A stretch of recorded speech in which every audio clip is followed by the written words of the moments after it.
예, 지금은 우리가 대림절 절기를 보내고 있습니다. 우리가 대림절 절기를 우리는 떨림으로 그리고 우리 자신을 돌아보면서 주님을 기다려야 합니다. 우리는 정말 주님을 잘 기다리고 있는 것일까? 경건하게 예수님을 기다리려면 우리는 어떤 자세로, 어떤 태도로 살아가야 될까? 지난주 우리는 세례 요한에 대해서 먼저 살펴봤습니다. 말씀이 요한에게 임했습니다.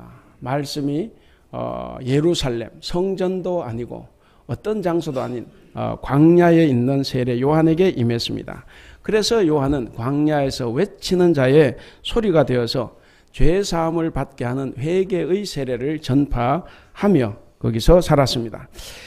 요한의 외침은 간단하죠. 회개를 촉구하는 외침이었습니다. 주님을 제대로 기다릴 수 있는 최고의 방법은 이 세례 요한의 선포를 우리가 듣고 세례 요한의 선포대로 살아가는 것입니다. 그것이 곧 우리가 회개하는 길입니다. 회개는 대림절을 준비하는 데 있어서 가장 적합한 신앙인의 행위입니다. 세례 요한은 이 길 외에는 어떤 것으로도 대림절을 지나는 다른 길은 없다 이렇게 주장을 하고 있습니다. 회개하지 않는다면 그것은 신앙인이 아닙니다. 회개하지 않으면 올바른 신앙이 아닙니다. 그런데 많은 기독교인들이 이 구원은 행함이 없어도 믿음으로 받는다 이렇게 생각을 합니다. 그런데 이 생각이 얼마나 잘못되었는가 하는 것을 오늘 이 본문 말씀을 통해서도 우리에게 보여줍니다. 좋은 열매를 맺지 않으면 결코 우리는 그 누구도 구원받을 수가 없습니다. 왜 우리 한국의 개신교회는 이 행위가 빠져버린 믿음으로 구원을 얻는다는 이 생각에 빠져 있을까? 이게 대단히 이제 오해가 일어났는데 그것은 뭐 다른 걸 떠나서 우리가 교회에서 목사들이 설교를 할 때도 그렇고 그리고 성경을 가르치고 성경 공부할 때도 사실은 교회에서는 성경을 공부하지 않고 교리를 공부합니다. 그래서 우리의 모든 신앙 성경 공부라고 하는 교재들이 다 교리를 가르쳐요. 교리에는 삶이 빠집니다. 신앙, 하나님과의 관계만 따져줍니다. 그러다 보니까 우리가 성경 읽어도 성경에는 그런 내용이 아님에도 불구하고 우리의 사고는 이미 거기에 젖어 있어요. 그래서 우리가 행위가 빠진 믿음으로만 구원을 얻는다는 이런 생각을 많이 하게 됩니다. 여러분 성경을 한번 보시면 오늘 본문 말씀 외에도 성경을 보시면 하나님의 말씀도 사복음서에 나온 예수님의 말씀도 모든 것이 우리의 행위를 이야기합니다. 믿는 자로서 어떻게 살아가야 되느냐 하는 것을 이야기하기 때문에 이 그 첫걸음이 회개다 하는 겁니다. 좋은 열매, 우리가 결국 구원이라는 것은 행함이 없이는 이루어지지 않습니다. 행위가 동반되지 않는 믿음은 다 가짜 믿음입니다. 우리 한국교회는 특별히 아까 말씀드린 것처럼 믿음으로 구원 얻는다 이 말을 너무 자의적으로 해석을 했어요. 그 믿음 속에 당연히 행위가 들어있고 종교개혁자들이 믿음을 빠뜨려버린 이 행위가 빠져버린 믿음을 이야기한 것이 아니에요. 근데 이게 한국 사회에서 한국 교회에서 이것을 많이 잘못 오해한 것이 있어서 결국 우리 모든 성도들이 다 피해를 보고 있다 그렇게 생각을 합니다. 그래서 우리가 행위가 필요 없는 믿음은 절대로 없다는 것을 꼭 기억을 해야 되겠습니다. 오늘 본문에 나오는 이 세례 요한의 말씀이 오늘 우리에게 그리고 우리 한국 교회와 그리고 우리 민족과 우리 나라 위에 울려 퍼져야 한다. 하나님을 믿는다는 것은 단지 다가올 재앙을 피하기 위해서가 아닙니다. 우리가 왜 회개하느냐? 하나님께서 나에게 벌 주실까 봐. 그래서 회개하는 것이 아니라는 거예요. 오늘 본문을 보시면 7절에 그런 말씀이 있죠. 3장 7절 보시면 그 세례받으러 나오는 자들을 일으켜 독사의 자식들아 그런데 뭐라고 합니까? 누가 너희에게 일러 장차올 진노를 피하라 하더냐. 그러니까 왜 회개하는 이 사람 단순해 그냥 진노를 피하려고 회개하러 오는 겁니다. 그래서 세례 요한이 그들을 보고 진노를 피하고 벌 받을까 봐 나와서 회개하는 이 사람들 보고 이 독사의 자식들아 이렇게 이야기를 하죠. 이게 굉장히 쌍욕입니다. 우리 한국은 무슨 자식아 그래야 욕입니까? 예, 뭐 다 아네요. 예, 개 뭐예요? 그런데 유대 사회는 뱀입니다. 야, 이 뱀 새끼야. 예, 이 독사의 자식아. 이 독사 새끼야 이 말이죠. 굉장히 쌍욕입니다. 그러니까 우리 예수님도 그 쌍욕을 하셨죠. 왜 이 쌍욕을 했습니까? 바로 믿음이 잘못되었을 때, 행함이 빠진 믿음을 가지고 나왔을 때, 그때 그렇게 이야기를 했습니다. 그래서 오늘 교회는 좋은 믿음을 가지려고 하는 것보다, 오해하지 마십시오. 좋은 믿음을 가지려고 하는 것보다 좋은 성품을 가지려고 노력을 해야 됩니다. 착한 사람이 되려고 노력을 해야 됩니다. 그 사람이 믿음이 좋은 사람입니다. 오늘 본문 말씀을 통해서 우리가 그것을 한번 확인을 해보면서 은혜를 나누고 그리고 삶의 결단을 기원합니다. 자, 먼저 아브라함을 조상이라고 말하면서 회개에 합당한 열매를 맺지 못하는 사람들을 향해서 요한이 뭐라 그랬습니까?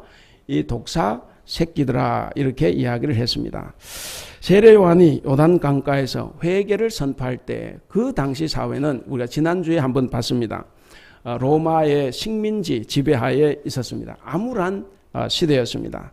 로마의 식민지로 살아가는 것도 억울한데 이 지도자들, 특별히 종교 지도자들이 하나님을 섬긴다고 하면서 하나님의 이름을 팔아서 자기 이익을 챙기는 일에만 관심이 있었습니다. 그들은 어떤 상황에서도 하나님을 빙자해서 자기의 욕심을 채우는 데 관심이 있었습니다. 하나님을 빙자해서 만몬, 권력, 돈을 숭배하는 지금의 한국 교회와 그렇게 다른 현실이라고 볼 수 없습니다. 세례요한은 그들에게 말씀했습니다. 독사의 자식들아, 회개에 합당한 열매를 맺어라. 한자어로 회개가 뭡니까? 우리가 지난주에는 히브리어 헬라어로 우리가 봤습니다. 한자로 회개는 뉘우칠회 고칠개죠. 그래서 이걸 합치면 죄나 잘못을 뉘우치고 우리의 마음을 고치는 것, 이것이 이제 회개입니다. 그러니까 완전히 뒤바꾸는 거죠. 그러므로 회개는 구체적인 삶의 변화와 관련이 있습니다. 회개는 지금까지 자신이 당연하게 여기던 이기적인 신앙, 이기적인 성품, 이기적인 삶의 형태를 다 버리고 새롭게 거듭나는 겁니다. 우리는 보통 그런 이야기는 저 사람은 왜 성경 말씀을 저렇게 했는데 변화가 되지 않나? 저 신앙은 좋은데 왜 저렇게 살까? 기도는 열심히 하는데 왜 변화는 안 될까? 그 신앙이 좋은 게 아니에요. 그 포장만 신앙으로 보이는 겁니다. 신앙이 좋은 게 아니라 신앙이 없기 때문에 그렇게 변하지 않는 겁니다. 신앙이 들어가면 우리가 진실로 회개하고 회개는 우리의 삶의 변화와 직접 관련이 되는 겁니다. 우리가 살아가면서 이게 아닌데 라는 생각을 많이 합니다. 살아가다 보면 수시로 이게 아닌데 정말 내가 이렇게 살아도 되는 건가? 우리가 정말 이게 아닌데 하는 이 삶을 반복하지 않기 위해서는 회개에 합당한 열매를 맺어야 합니다. 우리가 살아가면서 기독교인들이 오늘은 구원 받았는데 좀 내일은 구원 안 받은 것 같아. 왜 그렇습니까? 우리는 본성적으로 알아요. 믿음으로 구원은 행위가 빠진 믿음으로 구원 얻는다라는 것을 고백하지만 내 행실이 나쁘면 순간순간 드는 생각이 내가 이래도 구원을 받는가? 그게 옳은 소리입니다. 그게 아니기 때문에 그런 거예요. 그래서 우리는 회개에 합당한 열매를 맺고 살아가야 합니다. 오늘 우리에게 주어진 본문은 회개에 합당한 열매를 맺지 않는 자를 좋은 열매를 맺지 않는 나무에 비유를 합니다. 9절에 보시면 그러므로 회개에 합당한 열매를 맺는 사람이 바로 좋은 나무입니다. 여러분, 나무가 아무리 나쁜 것 같아도 좋은 열매를 맺으면 좋은 거예요. 여러분 사과 뭘 좋아합니까? 망고, 사과, 포도. 포도 사는데 포도 사면서 주인 보고 포도나무 좀 보여주세요. 포도나무가 좋으면 사고 안 좋으면 안 사고 그럽니까? 그럴 일이 없어요. 왜? 포도나무 관계없어요. 이 열매가 이 과일이 좋냐 안 좋냐를 보는 거지 과일 사면서 포도나무도 보여주고 사과나무도 보여달라 그런 건 없습니다. 중요한 것은 뭐냐? 열매입니다. 열매가 좋으면 그 나무는 당연히 좋은 것이에요. 우리가 신앙이 있어 보이는데 왜 우리의 행실이 변하지 않냐? 열매가 없기 때문에 그런 겁니다. 회개에 합당한 열매를 맺는 사람, 그 사람이 곧 좋은 나무다. 모든 나무는 열매로만 확인이 됩니다. 나무로 확인하지 않습니다. 아무리 겉으로 보기에 좋아 보이는 나무라고 해도 그 나무의 좋고 나쁨은 결국 그 열매로 확인되는 것처럼 우리의 신앙도 마찬가지입니다. 신앙인도 역시 마찬가지입니다. 지금 나는 어떤 사람인가? 나는 목사입니다. 정말 내가 목사인가? 장로인가? 안수집사인가? 권사인가? 하는 것을 판단하는 것은 열매입니다. 그 겉으로 보여지는 직분, 직책이 아니라는 거예요. 회개에 합당한 열매를 맺고 있느냐의 여부로 모든 것이 다 판가름 납니다. 왜냐하면 회개는 말로만 할 수 있는 것이 아니기 때문에 그렇습니다. 왜 회개하는데도 여러분 오늘 교회에 나오실 때 교회에 앉으면 당연히 기도하면 뭘 합니까? 하나님 용서해 주세요. 이 죄인을. 다 회개합니다. 기본적으로 하게 돼 있어요. 식사 기도할 때도 혹시 할지 모르겠습니다. 근데 왜 우리의 삶은 바뀌지 않습니까? 지난주에 말씀드린 건 정말 지독하게도 바뀌지 않는 것이 저와 여러분 우리의 마음입니다. 회개에 합당한 열매, 회개는 결코 말로만 이루어지는 것이 아니다. 우리가 꼭 기억을 해야 됩니다. 믿는 사람에게 좋은 열매는 당연히 이루어져야 되는 것입니다. 여러분, 윤리적이고 착한 사람이 꼭 믿는 사람이라고 볼 수는 없어요. 그러나 믿는 사람은 반드시 윤리적인 사람이 되어야 되고 착한 사람이 되어야 합니다. 오늘 우리 한국교회의 가장 큰 문제점은 뭐냐면 믿음은 좋은데 윤리적이지 않다는 겁니다. 과거에는 그랬어요. 그래가지고 교회가 성장을 했습니다. 그런데 그 성장의 뒤에서 일어나는 것은 윤리적이지 못한 거였어요. 힘이 있고 돈이 있고 사람이 생기다 보니까 다 그것을 이용하려는 사람들만 있었어요. 목사도 교인들은 가난한데 목사는 부자예요. 대단히 비윤리적인 겁니다. 저도 항상 그런 부분을 생각하고 있지만 우리가 정말 믿음이 좋은데 왜 저렇게 비윤리적으로 사나? 우리가 늘 우리 자신을 돌아봐야 됩니다. 그래서 세례 요한이 볼 때 희망은 오직 회개에 있었습니다. 그리고 6개월 뒤에 자기 뒤를 이어서 오실 메시아를 기다리는 유일한 방법은 뭐냐? 회개다 하는 거예요. 회개를 통해서만 우리가 오실 메시아를 맞이할 수 있다. 그래서 세례 요한은 그 희망을 회개에다가 뒀습니다. 자기 죄를 뉘우치고 하나님께로 방향을 전환할 때만이 우리는 하나님의 심판으로부터 구원받을 수 있는 길이 열립니다. 그것이 유일한 희망이에요. 이 말씀이 오늘 우리에게는 당연하게 들리죠. 그런데 과거 이 유대인들은 당연하지 못했어요. 왜 그러냐? 자기들은 이래서 하나 저래서 하나 구원받는다고 생각했습니다. 뭘로? 우리는 아브라함의 자손이다 이거예요. 아브라함의 자손이기 때문에 자기들은 어떻게 살아도 자기는 구원받는다고 생각을 했습니다. 그러니까 지금 세례 요한이 외치는 그 회개가 무슨 말인지 이해가 잘 안 갑니다. 그리고 거기다가 더더욱 회개에 합당한 열매를 맺으라고 하는 이 말은 도저히 이해할 수 없는 말입니다. 감도 잡을 수 없는 말입니다. 자신들이 아브라함의 후손이라는 이 사실만으로 당연히 구원을 받는다고 생각을 했습니다. 여러분, 이 유대인들은 구원은 회개와 돌이킴으로써 주어지는 것이지 혈통이나 신분으로 주어지지 않는다는 이 사실을 그들은 몰랐습니다. 그들은 혈통으로 주어진다고 생각을 했습니다. 우리도 혹 그럴 수 있습니다. 내가 교회 열심히 다니니까, 내가 기도 열심히 하고 봉사 많이 하고 찬양 많이 하고 전도 많이 하니까 나는 구원을 얻는 거다 이렇게 생각하지만 그러나 그것이 착각일 수 있습니다. 우리도 그럴 때가 있다는 겁니다. 오늘 만약에 세례 요한이 오늘 이 자리에 나타나서 우리에게 말씀한다면 어떻게 말씀하겠습니까? 너희가 기독교인이라고 해서 자동적으로 구원받을 것이라고 생각하냐? 그것은 착각이다. 네가 목사라고 해서, 네가 장로라고 해서, 네가 권사라고 해서, 네가 안수집사라고 해서, 네가 무슨 직분자라고 해서, 혹은 네가 기도 많이 한다고 해서, 혹은 네가 성경 말씀 많이 읽는다고 해서, 교회에서 많이 봉사한다고 해서, 혹은 신앙생활 오래 했다고 해서 자동적으로 구원을 받을 것이란 생각하지 마라. 그것은 착각이다. 회개하고 회개에 합당한 열매를 맺어라.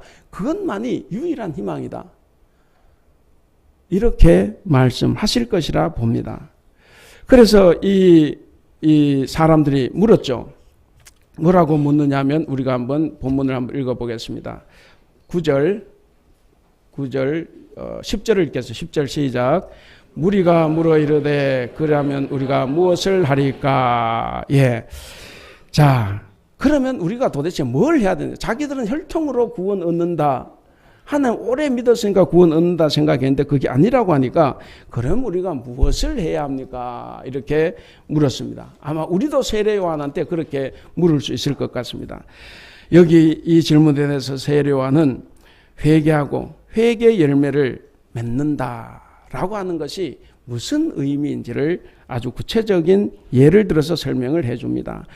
여러분들 보시면 이제 10절부터 14절까지가 그런 대답인데 거기 읽어보시면 이게 종교적인 교훈입니까? 사회 윤리적인 사회 정의에 관한 교훈입니까? 딱 보시면 안 보시면 몰라요. 사회 정의예요. 혹시 세례 요한의 대답 중에 성전이나 예물이나 제물이나 예배나 혹은 기도나 이런 것 있습니까? 그런 것 없습니다. 그래서 이 세례 요한의 메시지 회개의 중요한 열매는 뭐냐면 바로 그거라는 거예요. 사회에 나가서 세상에 나가서 옳게 살라 하는 이야기입니다. 먼저 무리들이 무엇을 해야 됩니까? 물었더니 자 11절 우리가 같이 읽겠습니다. 11절 시작. 대답하여 이르되 옷 두 벌 있는 자는 옷 없는 자에게 나누어 줄 것이요 먹을 것이 있는 자도 그렇게 할 것이라. 옷 두 벌밖에 없는 사람이 옷 한 벌 얼마나 귀중하겠습니까? 그러나 옷 없는 자에게 주라는 거죠. 그래서 음식과 옷은 가지지 못한 자에게 나눠주라 하는 것입니다. 그러고 난 뒤에 이제는 두 부류의 직업을 가진 사람들에게 이야기를 합니다. 그 직업을 가진 사람들에게 회개에 대한 증거는 뭐냐면 직업을 바꾸라 이것이 아니라 직업에 대한 태도를 바꾸라. 그러니까 직업을 가진 사람 회개는 뭡니까? 회개한 증거는 그 직업에 대한 태도에서 드러난다 하는 겁니다. 그래서 우리가 회개했다고 해서 직업을 바꾸라는 건 아니에요. 제가 어렸을 때만 해도 제가 대학 80년, 90년대까지만 해도 학생들이 교회에서 은혜를 받으면 다 신학교를 가라 그래요. 또 시험에 자꾸 떨어지면 하나님 신학 가라는가 보다. 그래서 대학 시험 몇 번 떨어지면 신학으로 갑니다. 이게 좀 웃기는 이야기예요. 저는 떨어지고 간 거 아니에요. 저는 가고 싶어서 가죠. 근데 보세요. 이게 은혜를 받으면 우리는 선지동산으로 갑니다. 우리가 은혜 받으면 교회로만 들어와요. 그래서 교회에서 살아요. 그게 아니라는 거예요. 은혜를 받으면 어디로 가야 됩니까? 세상 밖으로 나가야 돼요. 밖에 나가서 여러분들이 하고 있는 일을 더 열심히 해야 됩니다. 자, 어찌됐든 거기 하나님께 회개했다고 직업을 버리라는 말이 아닙니다. 그냥 그 직업에 머물러 있되 마음과 생각을 바꾸라는 거예요. 그리고 태도를 변화시키라는 겁니다. 그래서 세례 요한은 특별히 군인과 세리 두 직업을 가진 사람들에게 말을 합니다. 여러분 세리는 신약 성경에서 가장 큰 죄인이 세리죠. 세리입니다. 그 세리는 악명 높은 사람입니다. 요즘 세무서 직원은 그렇지 않아요. 당시의 세리들을 말합니다. 왜 그러냐? 당시 로마 식민 지배 하에 있습니다. 그래서 로마 정부의 권력을 등에 업고 로마 정부가 정해준 세금을 받는 사람이에요. 우리가 일제시대 때 친일파를 생각하면 됩니다. 일본이 정해준 세금만 받겠어요? 그러려면 세리 안 할 거예요. 적어도 로마 정부에서 1,000원을 책정했다고 하면 이 세리는 4,000원, 5,000원을 뜯어냅니다. 그래서 1,000원을 로마에 주고 또 1,000원은 성전에다가 대제사장도 줘야 되죠. 그리고 자기 관리도 있어요. 유대관리. 그리고 자기도 1,000원 먹어야 되죠. 그래서 이 고혈을 뽑아내는 것이 바로 이 세리들입니다. 이러한 세리들에게 세례 요한이 뭐라고 합니까? 너 직업을 바꿔라. 네가 식민 지배하에서 그런 직업을 가지고서야 어떻게 네가 하나님을 섬기고 회개한들 네가 어떻게 살겠느냐 이렇게 말씀하지 않았죠. 거기 세리에 대해서 보시면 우리가 읽어보겠습니다. 13절 다 같이 읽겠습니다. 시작. 예. 부과된 것 외에는 거두지 말라 그랬습니다.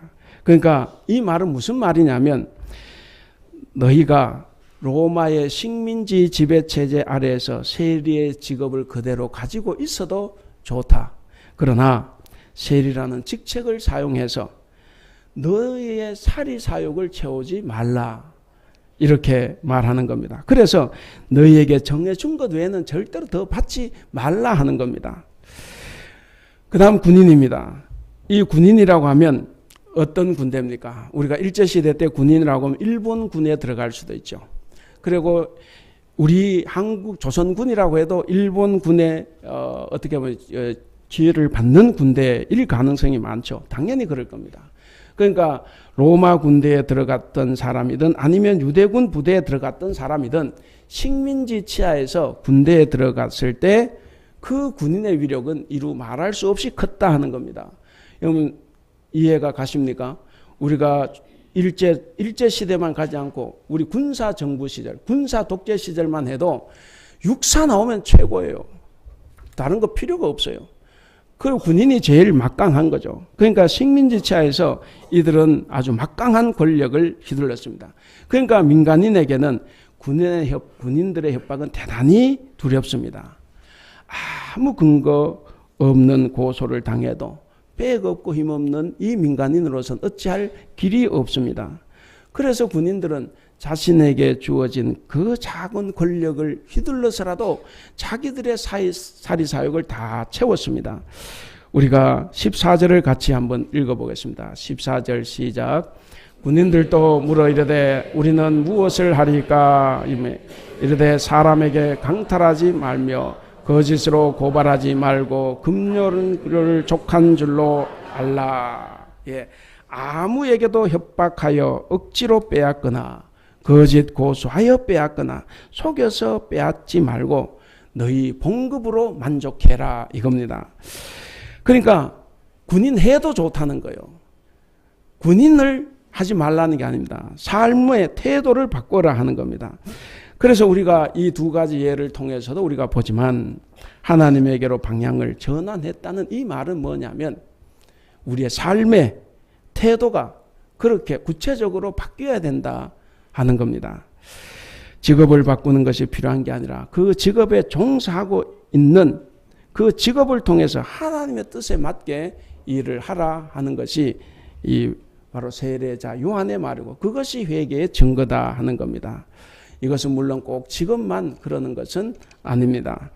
우리가 정말 하나님 앞에 진실로 회개했다고 하면 배우자나 자녀를 대하는 태도도 변화가 돼야 됩니다.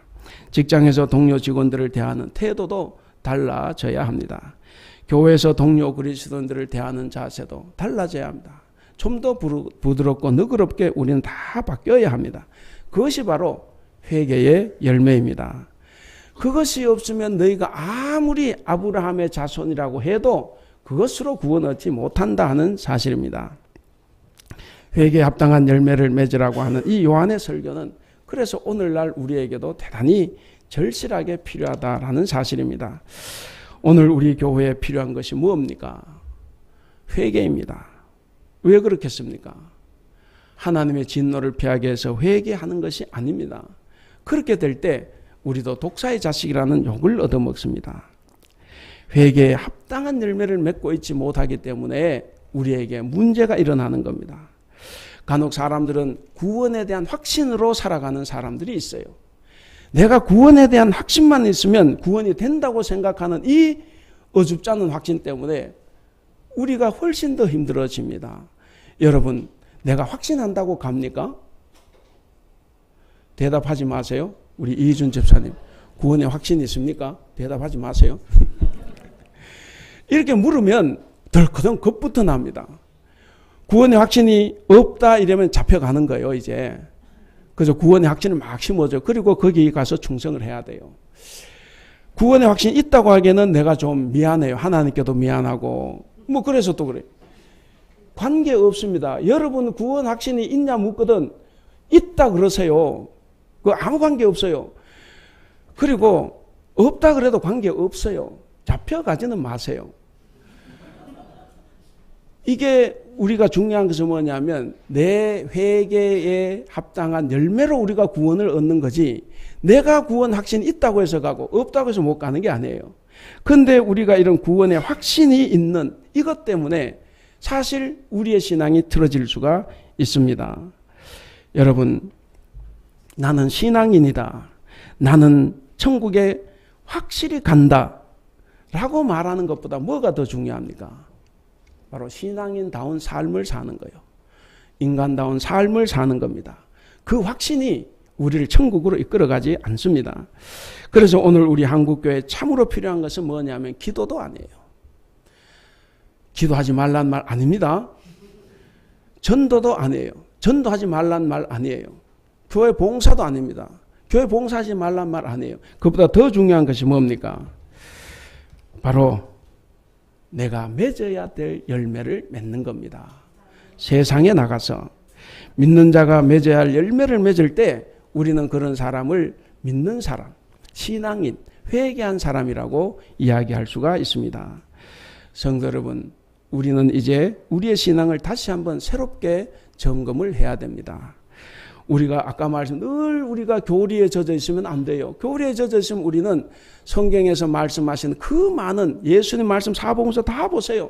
다 우리의 삶을 이야기하는 겁니다. 그런데 우리가 그것을 다 놓쳐버려요. 오늘 요한의 설교도 마찬가지입니다. 이것을 우리가 제대로 듣고 회개에 합당한 열매를 맺으며 살아가야 합니다.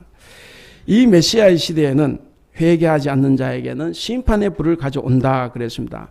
여러분 거기 10절을 보시면 세례 요한의 그 15절 보시면 세례 요한의 인기가 하늘을 찔렀습니다. 거기를 보시면 이 세례 요한을 사람들이 누구라고 생각합니까? 그리스도 메시아라고 생각을 하는 거예요. 메시아는 강력하되 자신의 삶은 아주 겸손했습니다. 죄에 대해서는 단호하되 자신은 하나님 앞에서 검소하게 살았고 정직하게 살았습니다. 요한의 이런 모습을 본 유대인들이 이 사람이야말로 우리가 기다리던 메시아 그리스도다 이런 생각을 했습니다. 그러나 요한은 어떻습니까? 바로 이어서 16절에 보시면 16절 17절에 보시면 자신은 메시아가 아니라는 것을 이야기를 합니다. 한번 읽어볼까요? 16절 17절 시작. 요한이 모든 사람에게 대답하여 이르되 나는 물로 너희에게 세례를 베풀거니와 나보다 능력이 많으신 이가 오시나니 나는 그의 신발끈을 풀기도 감당하지 못하겠노라. 그는 성령과 불로 너희에게 세례를 베푸실 것이요 손에 키를 들고 자기의 타작마당을 정하게 하사 알곡은 곳간에 모아 들고 죽정이는 꺼지지 않는 불에 태우시리라. 예, 요한은 나 같으면 그러니까 내가 메시아다 이렇게 나갈 수도 있을 것 같아요. 그럼 얼마나 많은 부귀영화를 얻겠습니까? 그런데 그는 그렇게 하지 않았습니다. 나 뒤에 오시는 이가 자기보다 훨씬 더 훌륭하다는 말입니다. 요한은 분명한 소명의식이 있었습니다. 그렇기 때문에 자기 자리, 자기 위치를 잘 지켰습니다. 그렇기 때문에 그 유혹을 이겼어요. 우리가 왜 유혹을 이기지 못하느냐? 내 위치를 모릅니다. 자기 자리를 몰라요. 내가 있어야 될 자리, 내가 뭘 해야 될 것을 알아야 되는데 그걸 자꾸 뛰어넘으려고 하니까 문제가 일어나는 겁니다. 바로 이 세례 요한은 자기의 정체성을 바르게 가지고 있었습니다. 그래서 그 사람은 교만해지지 않았습니다. 뒤에 오실 그분으로 인해서 자신은 분명히 잊혀질 것입니다. 그럼에도 불구하고 그것도 중요하지 않았습니다. 이 세례 요한에게 중요했던 것은 뭐냐면 주님을 뒤에 오시는 분을 예비하는 자로서 그 사명만 잘 감당하면 된다는 거죠. 우리는 간혹 사람의 인정을 받고 싶어 합니다. 그래서 사람이 인정 안 하면 우리는 실망하고 좌절하기도 합니다. 그 인정을 받기 위해서 우리가 다른 엉뚱한 일도 하게 됩니다. 그러나 그것이 중요한 게 아니라는 거죠. 하나님께서 우리를 인정해 주는 것, 그것이 가장 좋다.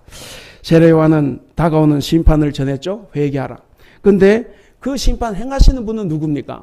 자기가 아니라 자기 뒤에 오시는 분. 그러니까 뒤에 오시는 분은 타작마당을 청소하신다. 우리가 이걸 꼭 기억을 해야 됩니다. 뒤에 오시는 메시아가 타작마당을 깨끗이 하는데 손에 키를 들고 있다 그랬죠. 어르신들 다 아시죠? 예, 이거 키로 이렇게 채로 이렇게 들면 쭉정이는 날아가고 알곡만 남지 않습니까? 그래서 쭉정이는 다 불에 태우고 그리고 이 남은 것만 이제 곳간에 드린다 하는 거죠. 바로 좋은 열매와 나쁜 열매를 예수님 오시면 다 구분을 한다 하는 겁니다. 그래서 회개하고 열매를 맺은 알곡은 곳간에 모읍니다. 회개하지 않는 쭉정이는 불에 태우실 것입니다. 이제 말씀을 맺겠습니다.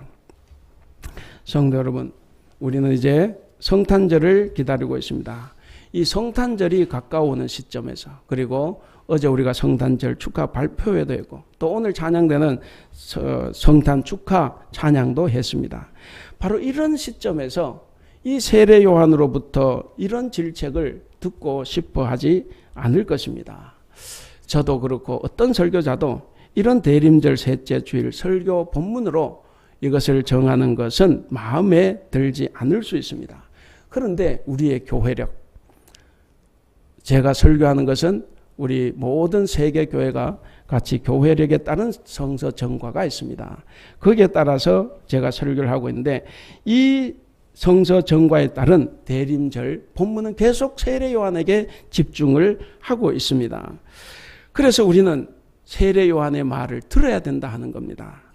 광야에서 회개를 외치는 이 거친 이 예언자의 소리를 듣지 않고서는 절대로 예루살렘 베들레헴 말구유에 누워있는 아기 예수를 찾을 수 없다 하는 겁니다. 회개한 자만이 말구유에 누워있는 아기를 만날 수 있습니다. 사랑하는 우리 성도 여러분, 성탄절과 다시 오실 예수님을 우리가 지금 기다리고 있는데 주님의 마음을 담아 우리가 기다려야 되겠습니다. 그런 의미에서 제가 몇 가지를 제안하겠습니다. 꼭 실천할 수 있기를 바랍니다. 머리가 잘 안 따라가면 적으시기 바랍니다. 성탄절과 연말까지 첫째는 직장에서는 하급자에게 더 친절하게 대하고 꼭 한 사람, 한 어려움을 듣고 해결해 준다. 두 번째는 가정에서는 배우자와 자녀의 소원을 하나 꼭 들어주고 그리고 근사한 곳에서 꼭 외식한다. 남편들 잘 하시기 바랍니다. 바쁘다고 자꾸 넘기지 마시고 성탄절 이 연말이 가기 전에 꼭 하시기를 바랍니다. 소원은 들어주지 않고 밥만 사주면 굉장히 짜증납니다. 그렇기 때문에 소원도 들어주시고 이걸 하셔야 좋습니다. 그 다음에 각 구역장님들은 각 구역에서 우리 은퇴하신 권사님, 우리 명예 권사님들 한 분씩을 선정을 해서 꼭 사랑을 나눌 수 있기를 바랍니다. 그리고 마지막 네 번째는 우리 모든 성도들께서는 다른 구역의 구역원들 중에 한 명을 만나서 성탄 축하 모임을 갖고 칭찬 한마디씩 꼭 하시기를 바랍니다. 이 네 가지를 다 잘 실천할 수 있기를 바랍니다.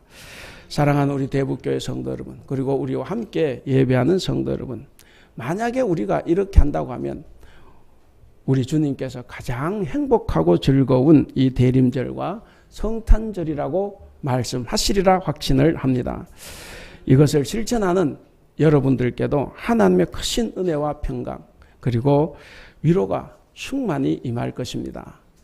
같이 기도하겠습니다. 오늘은 합심 기도는 하지 않겠습니다. 기도하겠습니다. 사랑이 많으신 우리 하나님 아버지, 오직 죄를 이기고 세상을 이기신 주님과 같이 우리에게도 세상의 유혹을 이길 힘과 능력 그리고 은혜를 더하여 주시옵소서. 이번 대림절에는 어떤 악한 생각도 품지 않을 만큼의 정결한 마음을 우리에게 주시고 마음의 온갖 시험을 능히 깨뜨릴 강력함도 우리에게 허락하여 주시옵소서.